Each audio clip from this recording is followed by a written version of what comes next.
We have a set of anti-glare IRVM. This is anti-glare. It has a reverse display here which can also show any two input, including one reverse, and let's say you want to display a map or some other display. This comes with harness. This is a harness which is responsible to power the mirror. Then we have the camera and power cable to camera and AV connector. Other than that, we also have two screws for the camera, as this is a cube style camera that needs to be mounted somewhere.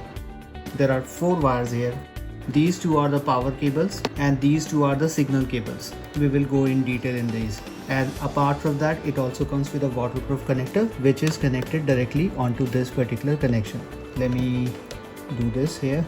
Once this is installed and put on, we can connect our power supply on these 2 wires, the red and the black. We can barely get the flash light coming in your eyes, so no dazzling. However, if I point the same thing here, light is everywhere, it's coming right in your eyes and you can see things as well. And yeah, hi, that's me. As we are done with the demonstration of how an anti-glare mirror works, we'll go with the wiring now. We just need to power these 2 wires and we don't need to power these green and blue wires.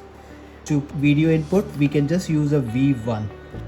We need to attach the power cable on this red connector and attach the other side directly onto the positive line. If I connect this line, the video comes on without even connecting the ground. So what I've done is I have attached this AV cable. I have attached one side of the AV cable to the V1 input and the other side is going to the camera's input. On camera's connector, I have one red connector as well. This is responsible for the power. I have these 2 cables here which are for signaling. This is trigger and this is also trigger. So these can be used for triggering the reverse signal. However, it is not required to be used. So we can just put this somewhere here. All we need are these 3 wires. One, the red wire of the IRVM, black of the IRVM, and red wire of the camera.